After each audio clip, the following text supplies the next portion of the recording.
Oh, dito, drawing siya.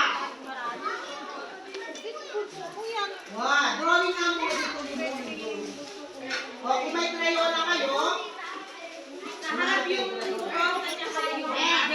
Kasi kayo niya kanya, guys. God bless. Oh, yan natin yung gagawin. Ito yung cross, mga angel. And then sa loob, yung dasal, yung dear Lord. Yeah. Oh, sige. Sana kayo. Ay, ba itong